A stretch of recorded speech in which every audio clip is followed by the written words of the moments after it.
Orgazm haqida. Biza bilgan orgazm hamma shu so'zni eshitganda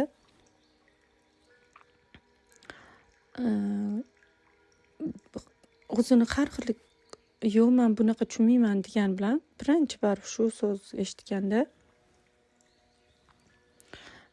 ko'z oldiga yoki xayoliga faqat jinsiy aloqa keladi. Shunaqa tushunadi.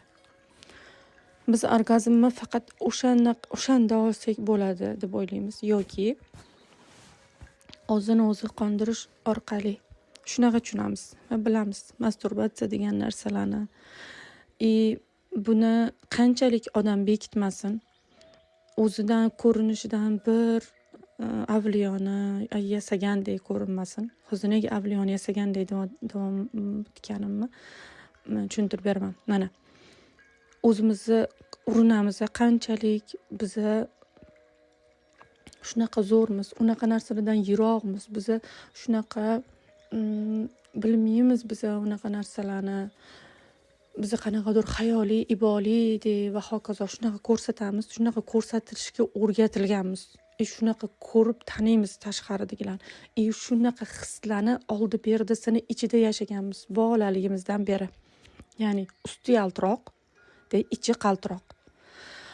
Ichki dunyomiz qaltiroq bo'lgani uchun ustimiz ming yaltiroqqa o'raganimiz bilan atrofimiz shunaqa qo'sh tirnoq ichida aytayman deb buni obrazni qilib tushuntiraman. Shunaqa qaltiroq hayotga aylanib qolavergan. Asli hamma odamlarning urinishi, hamma harakati har bitta odamniki.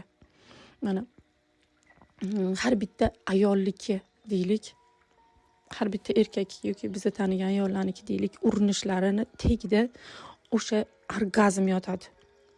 Mana necha yillab yemay yig'ib, o'zi kiyib bir kuni bolasini to'yini qilish uchun va o'sha to'yda o'rtada mazza qilib turish uchun, mazza qilib turishni bilmaydi u. Men hozir mana shu bolalarimni yedirsam, kiydirsam, to'yini qilsam deb o'ylayotgan bo'ladi.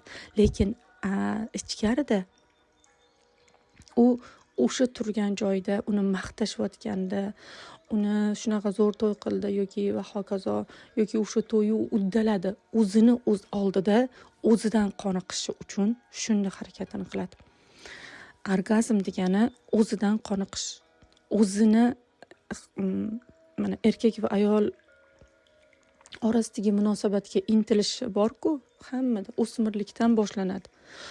O'sha gormonlar rivojlanayotgan paytda o'zi ayol ham erkak ham bilmaydi nimaga unaqa bo'layotganini. O'ziga bo'ysunmagan tabiati shunaqa ochiladi. O'ziga bo'ysunmagan holda bir erkak bilan bag'riga bosgisi, quchoqlashgisi kelaveradi. U albatta o'sha jinsiy aloqa xohlamaydi. Hamma qizlar ham uni xohlamaydi, hamma erkaklar ham uni xohlamaydi. 70% shunaqa xohlar o'sha paytda o'zidan. Bu uni tabiati bilan ro'y berayotgan tabiiyligi bo'layotgan bo'ladi aslida.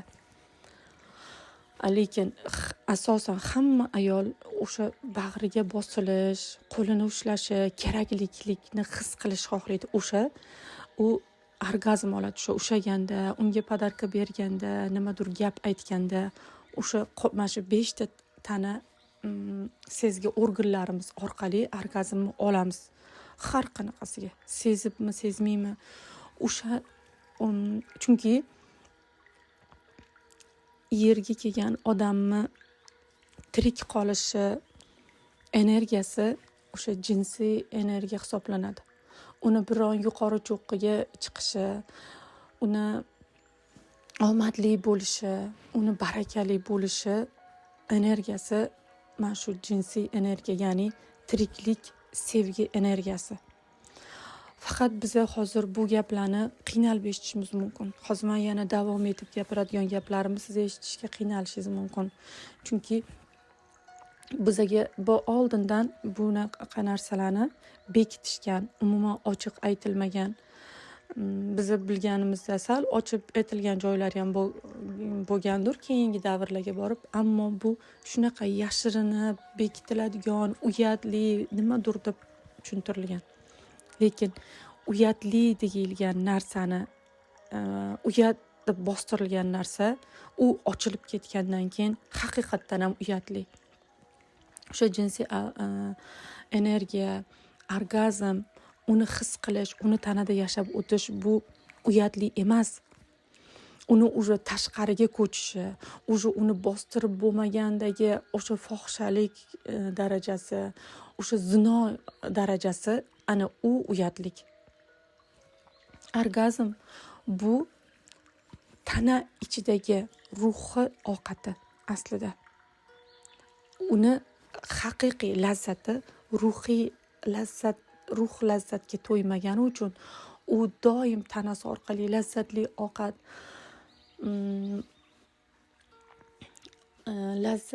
lazzatli ovqatdan emas, o'sha aynan erkak va ayol orasidagi munosabatlar, tan olinish, uni sevilishi, keraklilik hissini izlab yurishi aslida ruhi ochligidan, o'sha diniy tushunchalari yo'qligidan, diniy tushunchalari uni asli tabiatini bostirish uchun xizmat qilganidan. Yop, bu otangni oldida yurma, ayol kishi bunaqa bo'lish kerak, erkakdan bir pog'ona past bo'lish kerak, erkaklarning oldida yurish kerak emas, bu va hokazo. Shu aynan o'zini qarama qarshi jinsidan uzoqlashtirib berilgan tarbiya natijasida ruhi to'ymagan, uni tabiiyligi, o'sha tana orqali oladigan o'sha energiyani ololmagani uchun, ruhan och bo'lib ketgani uchun u o'sha tanada bostirib bo'lmaydigan holatni keltirib chiqargan.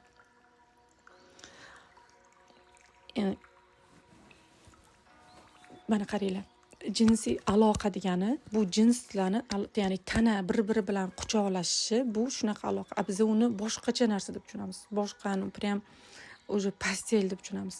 Lekin o'sha qo'lini ushlashi, mana bolaligida adasi uni bag'riga bosishi, onasi uni bag'riga bosib quchoqlab o'pgani, bu hammasi jinsiy aloqa bola bilan ro'y berayotgan.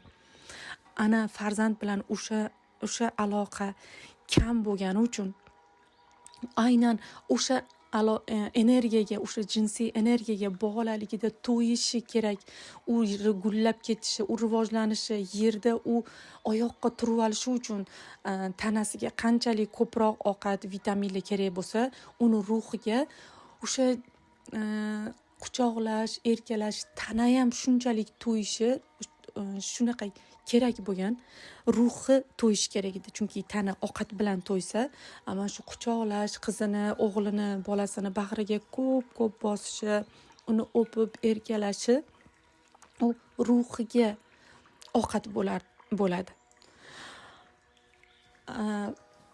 Bu narsalar uncha важный hisoblanmagan, unaqa katta ahamiyatli deb bilinmagan.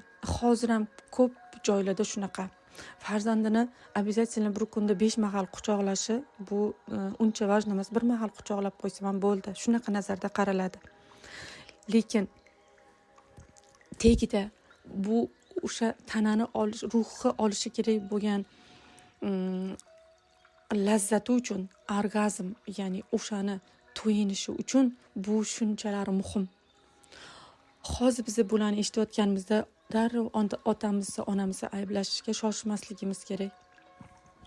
Chunki bu narsani ular bilmagan, ular ham olmagan.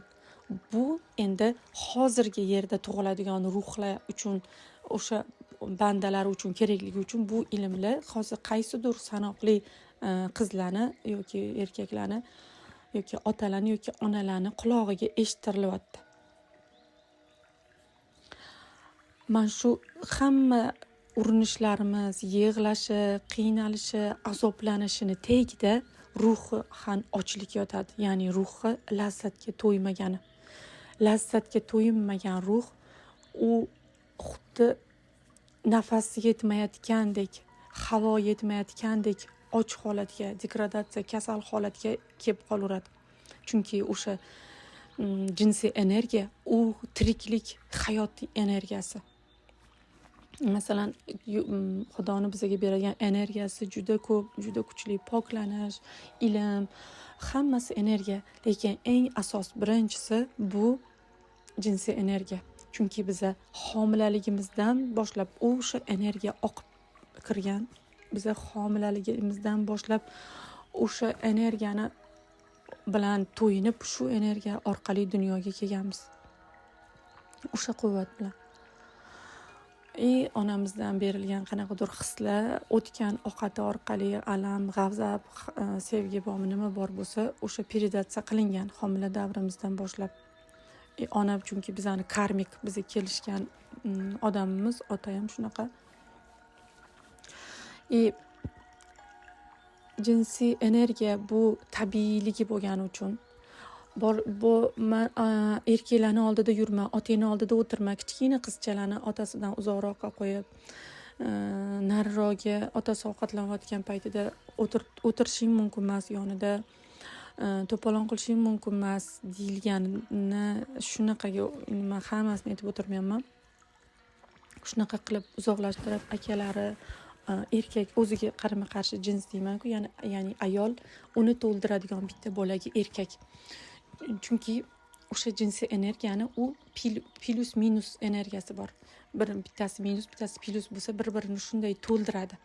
O'sha bir bag'riga bosilish, erkalash natijasida to'yinib boradigan qiz yoki o'g'il u boshqa bolalarga qaraganda tezroq omadliroq, tezroq ishi bitib ketadigan, o'sha hayotda boshqa kattaroq ishlar bilan shug'ullanadi. Uni masalasi ayollar bilan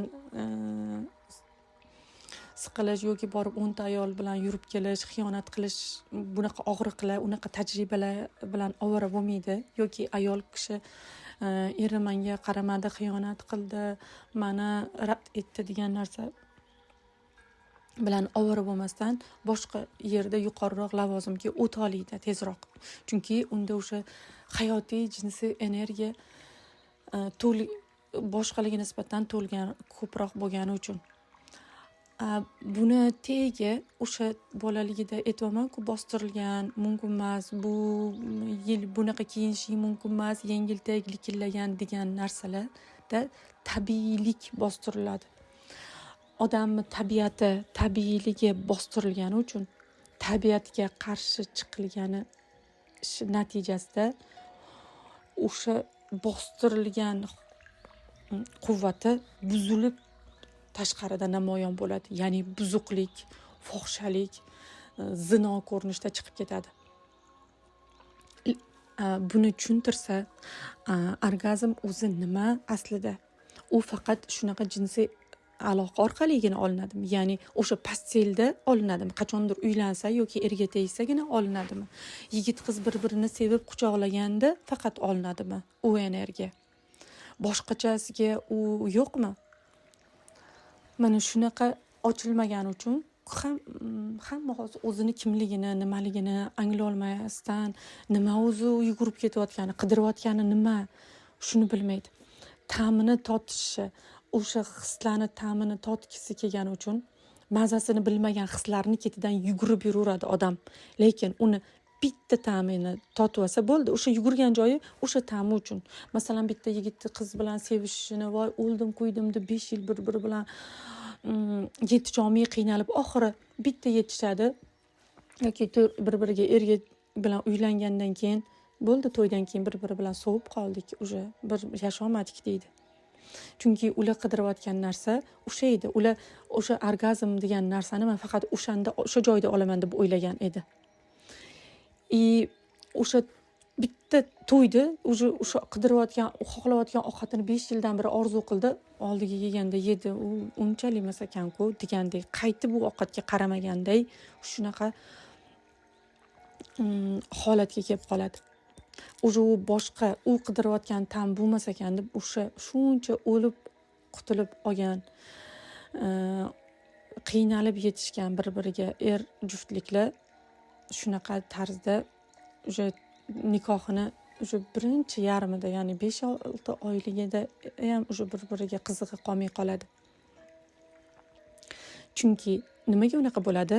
Bizda orgazm deganda qaramlik turadi. ongimizda qaysidir odamga qaramlik, chunki sizga orgazmni o'sha odam beradi deb o'ylaysiz.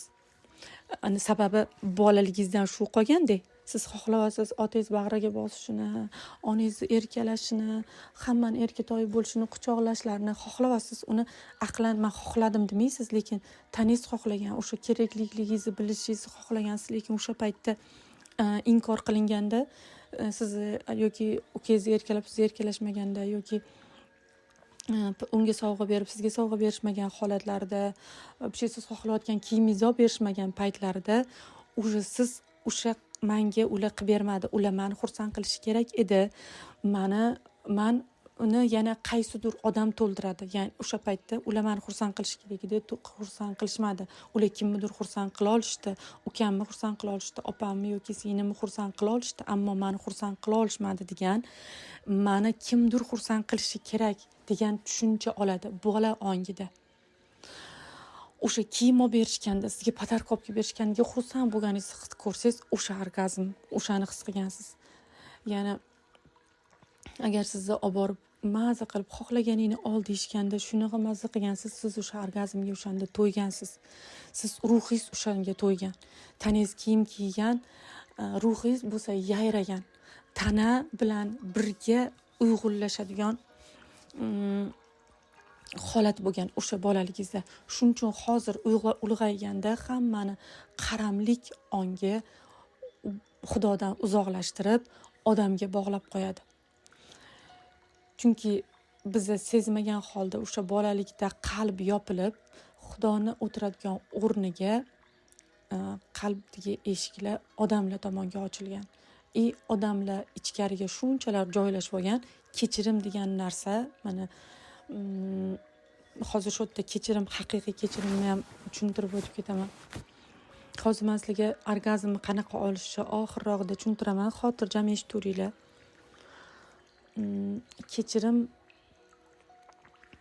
Kechirmaslik bu o'sha siz og'riq bergan odamni qalbingizga o'tkazib qo'yib, sizga Xudo berayotgan eng vitaminli, sizni gullashingiz mumkin bo'lgan, rivojlanishingiz kerak bo'lgan shunaqa quvvatlarni o'sha odamga yedirib o'tirishingiz. Siz shu uchun o'sha sizga kelayotgan quvvatni o'sha odam yegani uchun bu yoqda tashqarida qiynaverasiz, g'azablanaverasiz, o'sha odamdan nafratlanverasiz, tinmay azoblanverishingizni tegida ichingizda o'sha odam sizni hamma quvvatingizni yeb o'tirgan bo'ladi. Va tashqarida o'sha qayerdadir o'sha tanishingiz gullab ketaveradi. Sababi siz uni ichingizga o'tkazib olib, butun hamma quvvatingiz bilan boqyapsiz. Kechirim degani o'zini ozod qilish, kimnidir ichkari uyida boqib o'tirishdan, bitta odamga hamma bor ro'zg'orini yedirishdan ozod qilish, uni boqishdan o'zini ozod qilish. Bir safar kechirim darsini berdim, sizlar shu joygacha ishlanglar, nimani tushundinglar, keyin birga davom etamiz dedim. Uni hech kim ichiga kirib ishlab ko'rgani yo'q. Haqiqiy kechirimda nima ro'y beradi dedim. Hozir orgazmga nimaga kechirimni ulavordim? Nima uchun o'zi kechira olmasligini tagida, kibrini tagida yetishmagan orgazm turadi. To'yinmagan, tana to'ymagan orgazmga. U orgazmni g'azablanib, nafratlanib oladi. Kim bilandir urushayotganda, janjallashib, yaxshilab borib, boplab joyiga qo'yib kelganda orgazm oladi aslida. Jahl qilib, isterika qilib, kimgadir o'zini ko'rsatganda, o'zini tan oldirganda, gapirganda, baqirganda janjal orqali orgazm oladi. Tana o'zi to'yishi kerak, ruhiga berish kerak bo'lganini shunaqangi o'ylaydiki, ong shunaqa harakat qiladiki, o'sha g'azablanib, o'sha och, chunki ruh och. Unga hozir agar qanaqa qilibdir olmasa, kimnidir energiyasini olmasa, shunaqa yo'l bilan u yasholmaydi. Shuning uchun jahl orqali, janjal orqali har xil yo'l bilan oladi jinsiy energiyani. Mana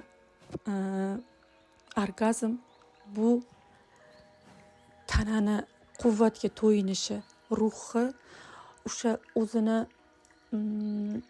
unutgan, rastlab lenya holatiga kelgan paytida unga kiradigan quvvat, butunlay bo'shashish, u qancha alamzada, g'azabda, qiyin hayotda yashagan odam shunaqa taranglashib ketgan bo'ladiki, u borgan sari o'sha orgazm degan narsa, o'sha masalan er xotin munosabatlarida yopiqlik, qoniqmaslik, huzur ololmaslik, o'sha tanani, o'sha postel aloqalardan ham u xohlagan natijani ko'rmasligi va uni ayol mazza qilmadimi, ayol huzurlanmadimi, hech qachon erkak rohat ololmaydi.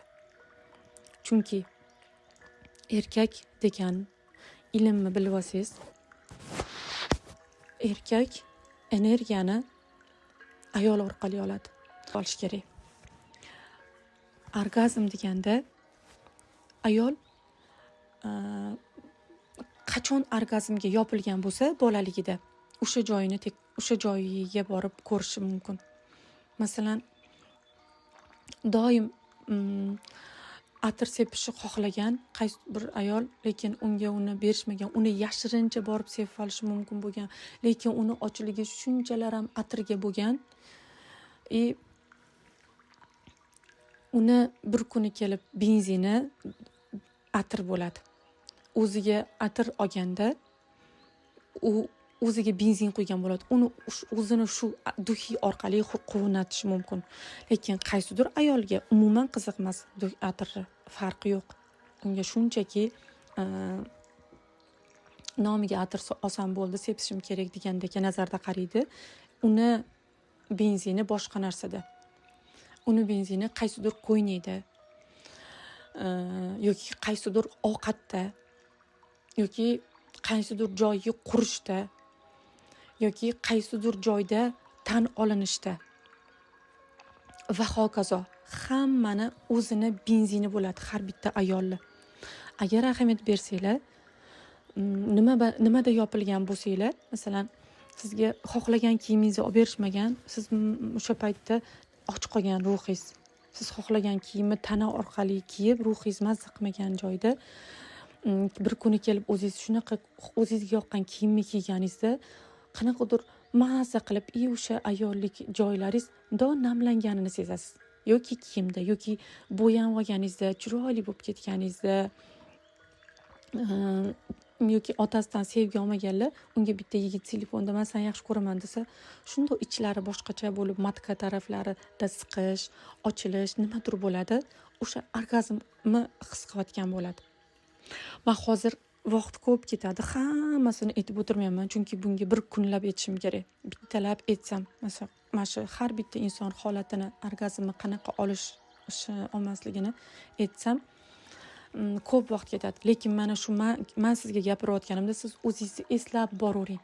Qachon siz yopilgansiz, qachon sizni rad etishgan, sizni aynan nimada rad etishgan, kiyimdami, maktabga pul so'ragansiz, berishmagansiz, butun maktab sinf oldida o'shanda qiynalib qolgansiz, o'shanda orgazmdan yopilgansiz. Lekin agar siz ham hamma qatori o'sha yig'ilayotgan qaysidir joyi pulini olib borganingizda, siz ham ularni qatorida o'sha quvvat, jinsiy energiyani to'liq o'sha quvvatini olgan bo'lardingiz.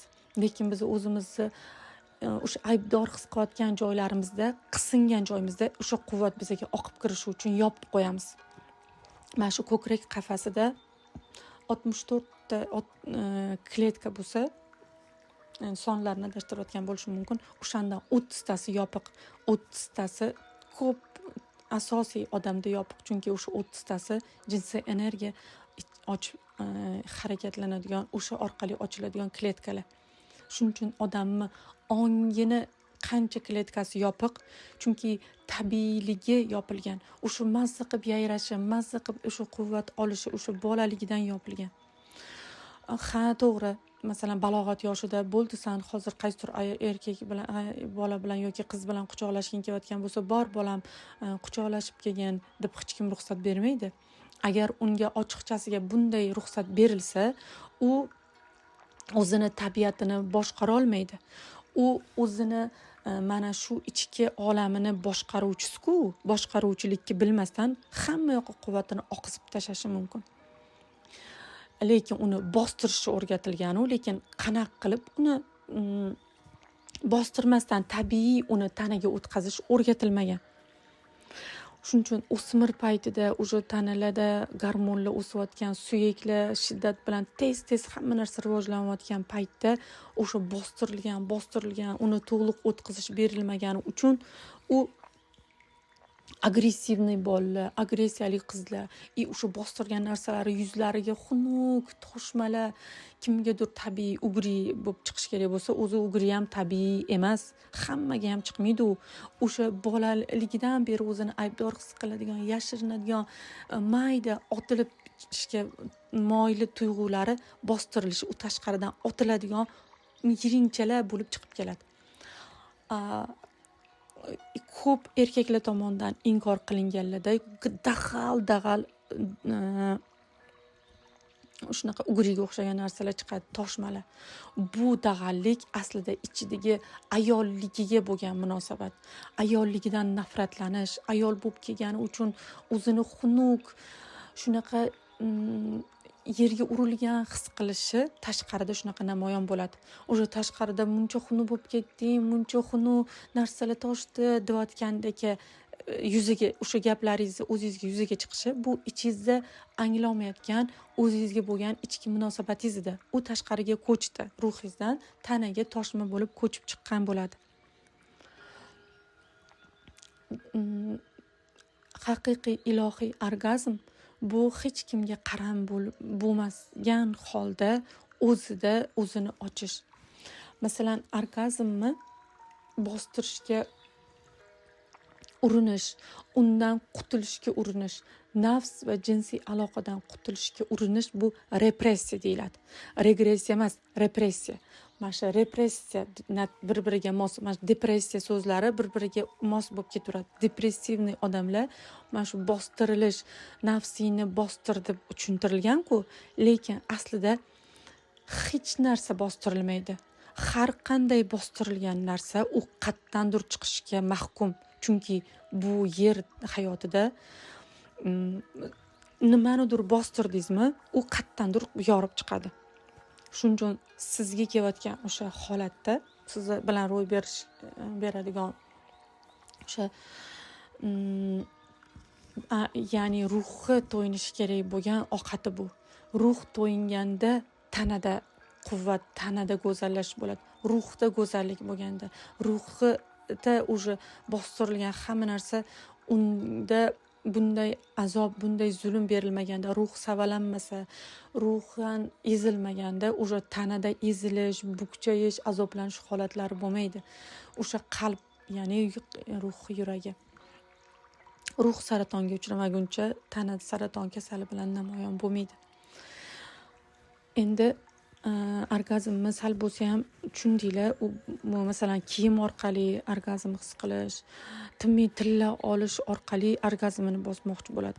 O'sha tilla eri bergan og'rig'ini badaliga qarab, bu yoqda tillaga o'ch ayol u eridan shunchalar yerga urilish, shunchalar yolg'iz, shunchalar boshqa ayolga almashish his qilgan ayol tilla bilan bostirmoqchi bo'ladi. Chunki tilla og'ir, eng qimmat, eng tsenniy energiya hisoblanadi. Tillaga burkangan ayollarni o'sha ko'rganingizda, ko'p bo'yniga qalin kiloli tillalar qo'llariga o'lavaganda, u shu orqali o'ziga o'zi orgazm berib yurgan bo'ladi. Lekin nejniy tilla, kichkina nimadirlar, bu ayollik taqinchoq, uni ziynati, unga kerak. Lekin haddan tashqari tillaga o'chlik, bu ichkaridagi ochligi, orgazmga ochlik, bu yoqda shunaqa o'chlik bilan kimdadir timiy kiyimga to'yinmaslik, slishkom to'ymaslik orqali namoyon bo'ladi. O'sha eridan olgan hammani yerga urilish darajasi bor. O'zini erini oldidagi bahosini kimdir o'ziga bergan bahosi 2, kimnikidir 3, kimnikidir 1, kimnikidir umuman bahosi yo'qligiga qarab kiyim bilan to'ldirishga, tilla bilan to'ldirishga, shunaqa bilan to'ldirishga urinadi. Endi orgazm, haqiqiy orgazm qanaqa olinadi? Tanangizni mana ruhi, ovqati boshida mana shu orgazmni joyiga keltirib olish uchun praktika sizlarga обязательно azonda turish kerak. Keyin o'sha siz vaqtli turmassiz. Hozir men turmayman, jonimga tegdi deyishingiz mumkin. Bu sizning tanlovingiz, xohishingiz. Lekin bu sizni ozod qiladi. Har qanday erkakka, ayolga umuman shon shuhratga, tan olinishga, mansabga, odamlarning oldida turgan darajalaringiz bu qaramligingiz, sizni o'sha darajangizda sizga nimadir berishlari kerak. Ana shu ochligingizdan, qaramligingizdan chiqaradigan, yordam beradigan, jinsiy energiya bilan to'ldiradigan praktika bu har kuni saharda 1 soat vaqtingizni o'zingizga ajratasiz.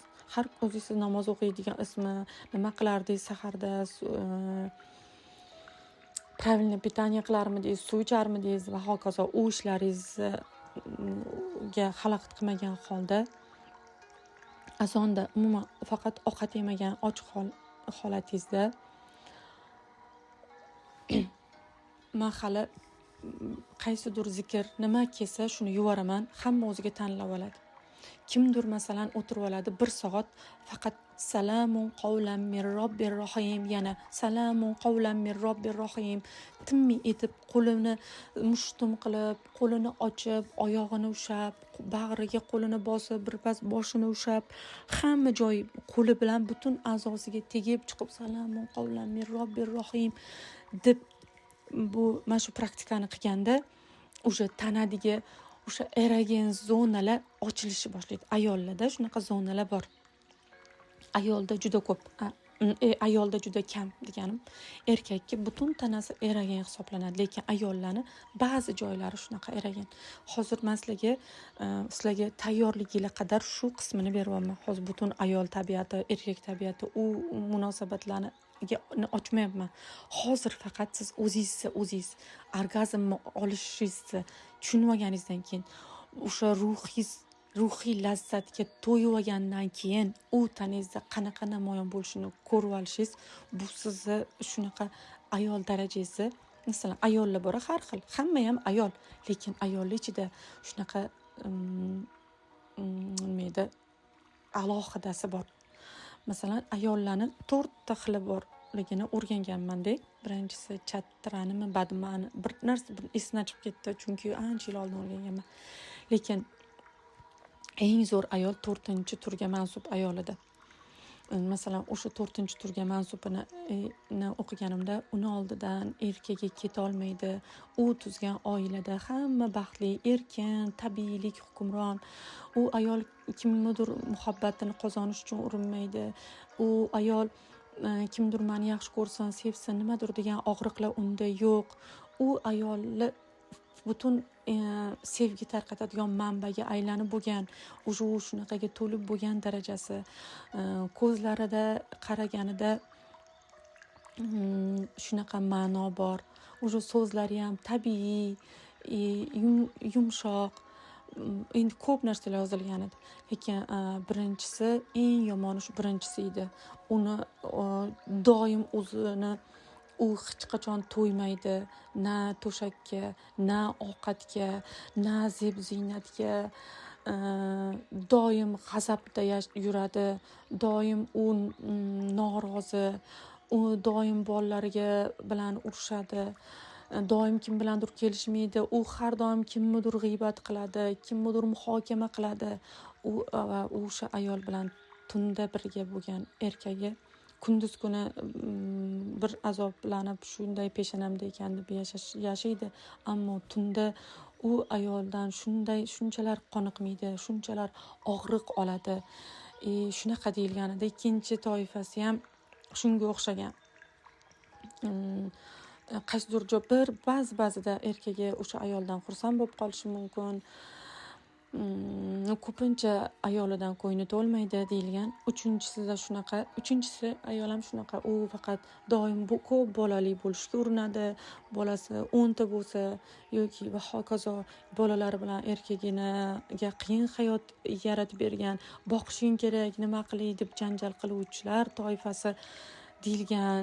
Hozir hammasi esimda yo'q, chunki u o'sha diniy qo'lyozmalar Ibn Sino davridan qolgan kitoblar edi. Buni kitobni o'qiganimga 20 yil bo'ldi. Keyin u kitob qayerdan o'zi menga keldi, qayerga yo'qoldi ham bilmayman.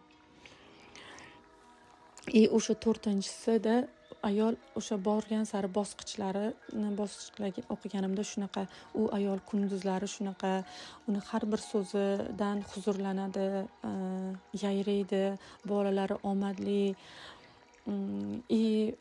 kunduzlari shunaqa, tunda erkagi undan shunaqangi butun tog'i ursa tolqon qiladigan quvvatga to'yinadi.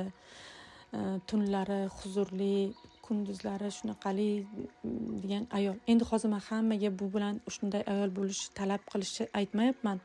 Shunchaki aytmoqchimanki, siz hozir mana shu orgazmni o'zingizni to'yintirib olganingizdan keyin sizga o'sha jinsiy energiya qaysi sferangizni ochib berar ekan, qaysi missiyangizni ochib berar ekan, qanaqa sizni qaramliklardan qutqarar ekan. Masalan, qaramlik bu erim u menga hamma narsani qilib bera oladi deb unga qaram bo'lish, usiz yasha olmaslik, bu tabiiy u tomondan yerga urilishga olib kelaveradi. Siz hech kimga qaram bo'lmaydigan narsaga tabiiy kelsangiz, aqlingizda hamma senga qarammasman, men bitta bor buni ishlayman deyishmas. Tabiiylik bu. Siz o'zingizni shunday zotdan yaralgan, hech kimga qaram bo'lmagan, siz Xudoga energiyasiga ulana olganingizda, jinsiy energiya uni energiyasi, o'sha qolgan energiya, bilasizlar, yuqori olamda har xil quvvatlar oqadi. Albatta hamma quvvat Allohga, faqat через har xil odamlar orqali olib yurasiz. Masalan, kunduz kuni bir narsa deydi, uni alamini yutgan bo'lasiz, ko'chadagi gapirayotganlar bir-biri bilan mana shunaqa almashinish. Tabiiy ilohiy energiya bu Xudodan to'g'ridan-to'g'ri oladigan quvvat va to'g'ridan-to'g'ri quvvat olish uchun ochilish kerak. O'sha g'azablanish bo'ladi. Mana o'sha praktikani qilayotganingizda o'tirib 1 soat salamun qavlan min robbir rohim degunizcha 1 soat o'tgunicha sizni ichingiz pishib, qiynalib bo'lib ketasiz, siqilasiz, og'riydi, nimalardir bo'ladi. Lekin o'sha 1 soat vaqt ketayotganda, o'sha 1 soat tezroq bo'lishini kutayotganingizda, o'sha paytda siz o'sha quvvat polni sizga to'ladi. Vibratsiyasi yuqori narsalarni aytasiz-ku. Masalan, kimnidirga mazza tuyular astag'firulloh etish, kimgadir ismi azamni etish. Lekin bilib olinglar, mana shu jinsiy energiyani bilan ishlaydigan, orgazmga tanani to'ldiradigan afsun, bu ismi azam. Ismi azam afsun hisoblanadi. Endi uni men bunaqa ismi azam etib buni yozinglar deb shunaqa praktikalar berib qo'yishdi-ku, xuddi siz o'zingizni tozalamasdan turib, o'zingizni bilmasdan turib, u nimagaligini bilmasdan turib ko'r-ko'rona qilib yurish mumkin. Lekin uni nimaligini tushunib olganingizda, ismi azamni aytayotganingizda Ar-Rohman, Ar-Rohman, Ar-Rohim, Al-Malik, Al-Quddus, sizni ichingizga udarение. Har bitta erkak ismi sizni ichingizdagi o'sha qachondir erkakdan to'ymagan, olmagan sevgi, muhabbat bormi, erkalanishmi, tan olinishmi, nima, butunlay o'sha energiyalarga ulanasiz. Uni mana ko'rayotgan bo'lsangiz, mana shu ismi azam hammasi erkaklarning ismiga qo'yilgan. Buni tagida sen mana shu ismlarni takrorlaganingda, mana erkak ham ayol ham buni takrorlayveradi. Lekin asosan ayol istochnik, u o'tkazuvchi.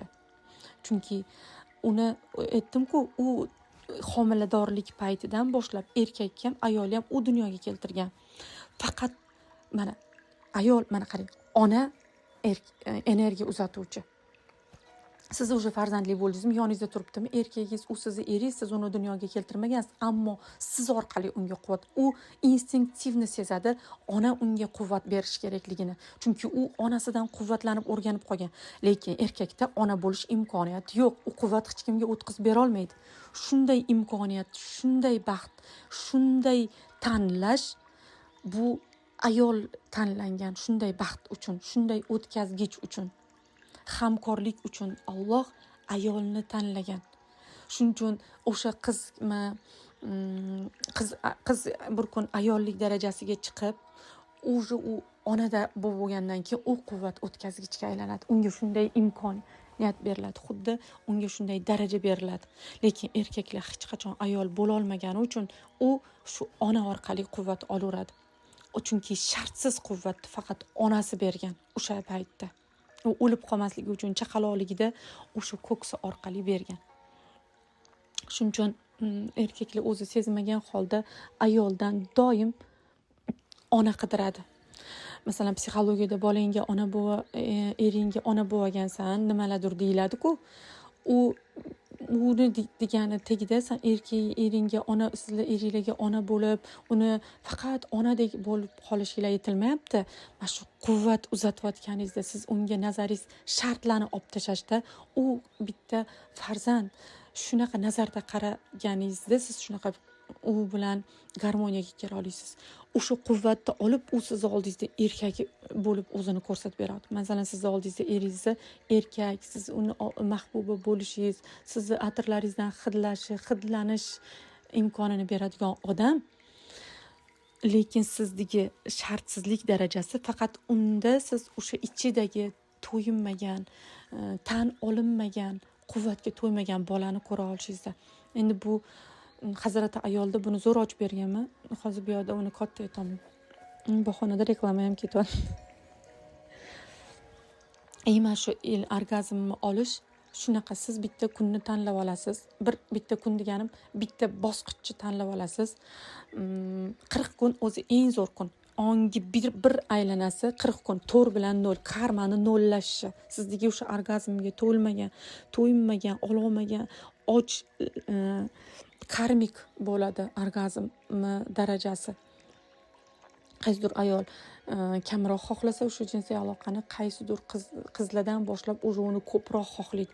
Nega men shunaqa xohlayman deb deydi, buni xohlashini ayta olmaydi ham. Buni uyat, xato deb o'ylaydi. Yo'q, bu o'zini aqlida, hech narsasida emas. Bu uni tabiatida. Shuning uchun bostirish kerak emas. Mana siz xohlayotgan o'sha quvvatni nafsni ham bostirish, bu jinsiy orgazmni bostirish yo'q.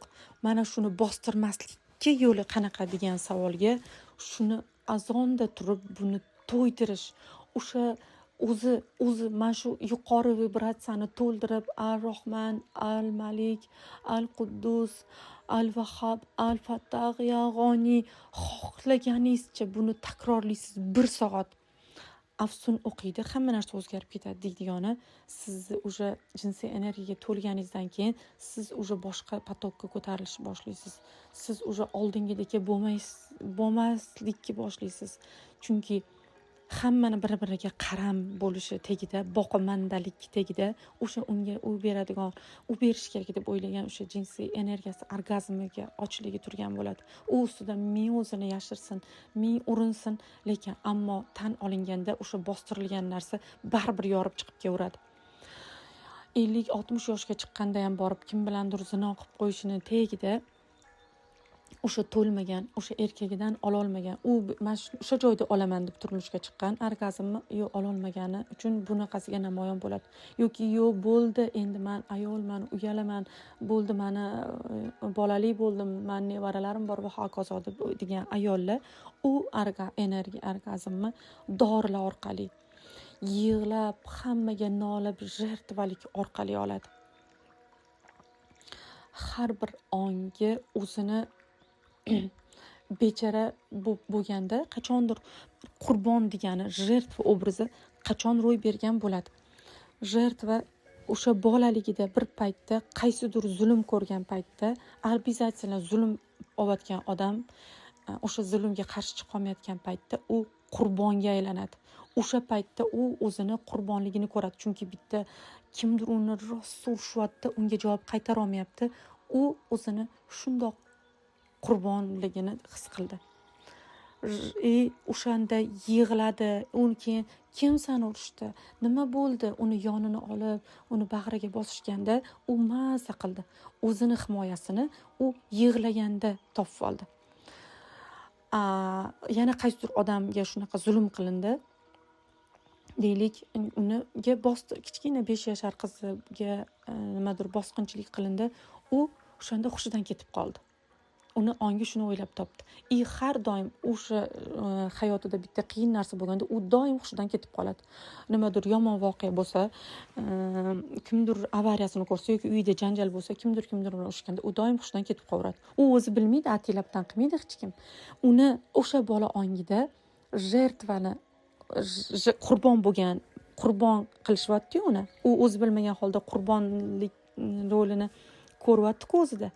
O'sha qurbon bo'lgan joyda himoya yo'lini sraz ongi qidirib topib beradi.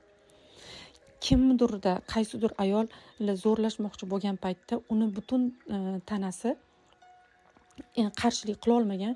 Keyin u yotib o'ylagan, nega o'shanda mana qilmading, nega qo'lingni kesib tashamading, nega o'shanda baqirmading, nega butun tanangni tutqanoq tutqizib yotmading deganda, mana shu nega bunaqa qilmading deb ro'yxatini aqli ko'rsatib berayotgan joyda tutqanoq degan joyini aqli ship etib oladi. O'zimni tutqanoq qilsam bo'lar ekan deydi-da, ship etib oladi. O'zini ayblab yotibdi. Boya uni o'zini himoya qila olmadi. Kimdir uni zo'rlab qo'ydi, nimadir bo'ldi. Endi ongi aqlini ichida ketayotgan joyda o'zini himoya shaklida shuni oladi. Hech qancha o'tmay, o'sha u uyida ota-onasi urushyaptimi, nimadir bo'layotganda, u tutqanoq kasali bilan davom etadi. Aslida bu tutqanoq bilan himoyalanish uni o'tmishidan oldingi ajdodlaridan o'tgan bo'lishi mumkin shunday himoya usuli. Hammada bu tajriba bo'ladi. Albatta, jertva obrazini tanlayotganda uni yonida himoyalanish obrazini tanlaydi aqli hamma odamga. Kimdir himoyasi isterika qilib baqirib janjallashish, doim u qachondir himoyalanmay qolganda, o'zini himoyasiz his qilganda isterika qiladigan vaziyatga tortib oladi. Kimdir himoya shakli kasal bo'lib qolish. Chunki maktabga borsa, hozir vazifa qilmagan 2-3 sinf o'quvchisi hozir bugun insho yozishingiz kerak edi. Lekin hozir gap borsa 2 oladi, 2 olsa uyda oy surishadi va hokazo bo'ladiganda o'zi sezmagan holda o'sha ichidagi o'y xayollari ertaga borsam qilolmaganman vazifani va hokazo deb o'ylayotgan joyda sirazi issig'i chiqib kasal bilan ko'rsatib beradi. Chunki o'sha jertvani ojizligida yechim topolmayotganligi himoya holati uni kasallik. Qaysidir kimdir o'ziga shunday himoyani qilgan bo'ladi. O'sha ruhan o'sganlarning himoyasi o'zi sezmagan holda bugun borgisi kelayotgan joyga bora olmaydi, oyoq qaylib ketadi. Uni o'sha olamda, o'sha boradigan joyda xavf borligi uchun uni u yoqqa o'sha kuchli yuvarishmaydi. Masalan, aqli ichidagi dasturlari ishlab u keyin o'sha rivojlanib bo'lgandan keyin uni himoyasi o'sha yuqori sifatlilashishga, o'sha uni himoyasi farishtalarga ko'chib boradi. O'zi bolaligidan ham boshlab shunaqa, lekin bizning karmik dasturlarimizda jertva obrazimiz bor. Hamma asosan odam jertvalik tanlagan, chunki jertvalikka himoyasi zo'r. Mas'uliyatni bo'yniga olmaydi, kimgadir to'nkab qo'yadi. Men kasalman, meni holim yo'q, men qila olmadim, meni yerim o'zgarmaydi, meni qaynonam shunaqa va hokazo bo'yniga olgisi kelmayotganlarni shunaqa zo'r isboti bo'ladi. Mani erim ko'ryapsizmi shunaqa. Mani ko'ryapsizmi, mani onam shunaqa. Hech qayerga yubormaydi. Men shunaqa chiqa olmayman. Aslida u qurbonlikdan chiqqisi kelmayotgan bo'ladi. O'sha borgan sari qurbonligi holati, qurbonlarning roli qanaqa hayotda? Kimgadir qaram bo'lish, qaramlik. U menga bersin, men unga ishlab qo'ydim, men uni deb ma'mini qildim, buni qildim, menga u bersin degani. Lekin siz qurbon rolidan chiqqaningizdan keyin siz unga berishga ham majbur emassiz. Bersangiz sevgida sizga to'lib ketganda berishingiz kerak. Lekin undan menga bersin degan talabni вообще yo'q bo'ladi. Уже o'zini hayotini qila oladigan odam, masalan, o'zi qo'li bor, oyog'i bor, ovqat pishirib yeya oladigan odam, "Yo, menga ovqat pishirib berishmadi bugun. Meni qornim och, meni oyim ovqat qilib bermadilar, adamni olib kelib bermadilar" deb o'tirgan odamni ko'rganmisiz qanaqa? Xuddi shunaqa biza uni boshqacharoq ko'rinishi zamonaviyroq shaklida yashaymiz hozir. Lekin o'sha otam, oyim qilib bermadi degan odam hech bo'lmasa o'ziga o'sha davrda nonni qayerda turishini biladi yoki non do'konni qayerdaligini biladi. Olib kelib o'zini javobgarligini qornini bo'yniga olishi, tushunadigan ilmlashib shunday darajaga kelsa, hozir hech kim ovqat bermayapti. Menga oyimni vazifasi edi ovqat qilish, adam vazifasi boqish, mamani vazifasi deb hammaga vazifa bir qilib, o'ziga ham nimanidir vazifa qilib olgan odam u qurbonlik rolidan chiqa olmaydi. Siz o'zingizni vazifangiz, eng birinchi vazifangiz o'zingizni baxtli qilish. Ayolni bundan boshqa vazifasi yo'q deyilganini tegi shunaqa. Chunki siz o'zingizni baxtli qila olganingizda, endi siz butun boshqa odamlarga o'sha energiyani o'tkaza olasiz. Siz bolalaringizga uy qurib berishingiz mumkin yoki onangizga qasr qurib berishingiz, ularni sayohatga olib borish, hamma narsa qilishingiz mumkin. Ularni siz vazifam deb bilmaganingizda. Bizaga buni o'sha tushunarli bo'lish uchun o'sha omi ongimizda "men seni vazifang" deb aytilgan.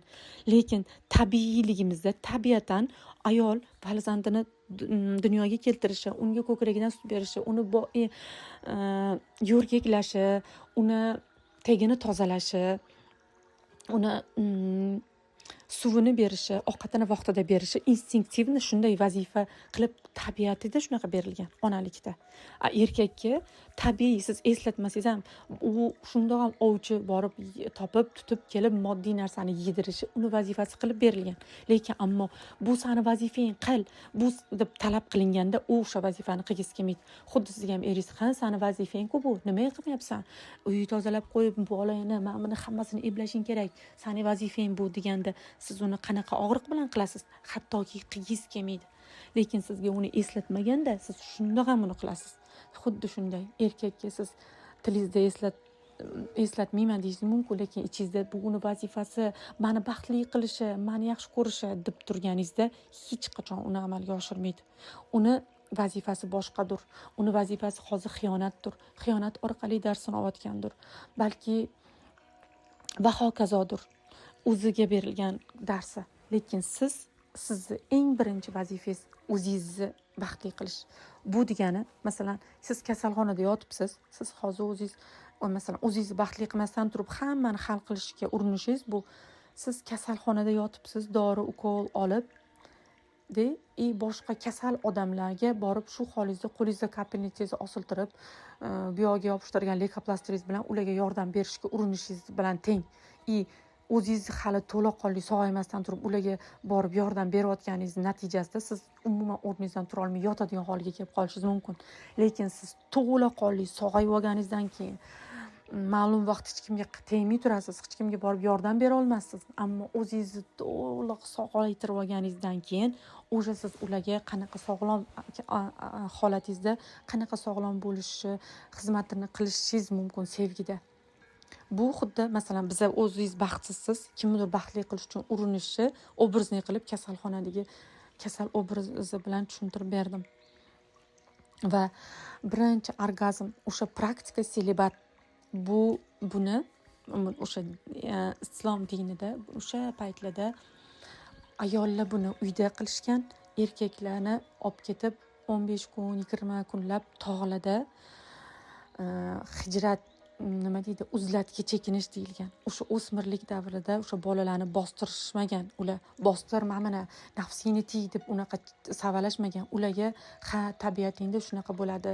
O'sha jinsiy energiyani boshqarishni bilishing uchun sen hozir o'zingni ko'r.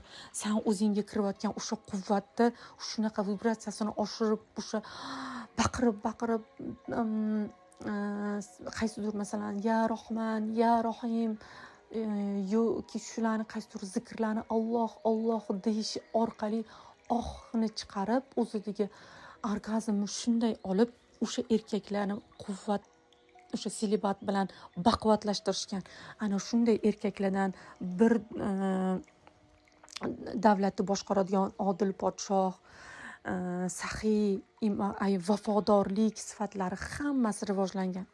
Parallelni bu yoqda ayollari kimgadir xiyonat qilish va hokazo narsalardan yiroq xayoliga ham kelmaydigan darajada o'zini shunday to'ydirgan. Lekin bularni bizga hech qachon aytishmagan. Bu masalan o'sha davrdagi ayollarni o'ziga oro berishi, qanaqa o'sha joylarni, intim joylarni mushka ambarlar bilan shunaqa yuvilgan ilmlari aytilmagan. Men o'sha ilmlarni taglarigacha ichiga kirib shunaqa so'rab sotib olib, o'sha borku o'sha ayollar nima qilgan, qanaqa qilib ular nechta tuqqan, keyin o'sha a'zolar bilan qanaqa ishlagan o'sha ayollar, ular jozibaligini saqlab qolganmi, qanaqa bo'lgan u davrdagi. Mana Oysha onamiz, Hadicha onamiz sevimli bo'lgan, tarixda qolib ketgan, haligacha bizni ibrat qilib nomini farzandlarimizga qo'yib yuradigan o'sha ayollar bekorga unday ayol bo'lib tarixda qolmagan. Safiya onamiz bo'lganlar, katta ko'prik qurdirgan, shimla kiyib ham yurgan, shunday ishlar qilgan ayollar o'tgan bizaga o'sha davrda. Lekin bizaga ular xuddi bir boqimanda eri nima bersa shuni yeydigan, eriga til qaytarmasdan sajda qilib o'tiradigandek bir jertva obrazda tushuntirishgan. Lekin ammo ular unaqa bo'lmagan. Gapini ham kerak paytida eriga yetkazib aytib bera olgan. Janjallashib, urib tepib emas, o'sha xafa bo'lgan ohangida chiroyli qilib xafaligini ko'rsatib, tabiiylikda aytib bera olgan va yuzini chiroyli tarang bo'lishi, o'sha andomlari, ya'ni ayollik a'zosi, andom nihoniysi deyiladi. Ayollar andom nihoniysi bunaqa vlagalish. O'sha nihonisini xushbo'y bo'lib turishi, u ichkari u pastki og'iz, mana ikkita og'izi bor ayolda. Erkakda bitta. Ayolda bo'lsa ikkita. U shuning uchun yana quvvatni tiriklayin olib bu yoqdan yerdan ham ola oladi. Osmon ikkita tarafdan quvvatga shunday ulana oladigan shunday manbaki, lekin ayolga ayollik yopib tashalgan. Sevgi deganda, Xudo sevgi bo'lsa, aslida biz sevgi deganda sirasi ko'zini oldiga odamni ayol keladi. Alloh ayol bilan hamkorlik qilish deganda nega ayollarga og'riq berilaveradi? Chunki ayol tezroq tozalanmasdan orqali namoyon bo'lmoqda, boginiya deyilgandagi o'sha sifatlari. Men hozir bu bilan ayollarni xudosilar deb aytmayapman, maydalab tushuntirib kelyapman. O'sha har qanday erkakka boradigan joyi ayollar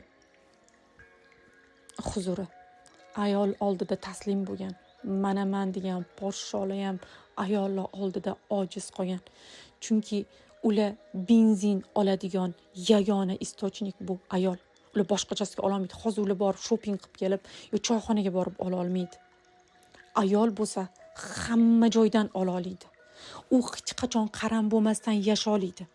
Erkagi o'lsa, ayol yana 20-30 yil yasha oladi.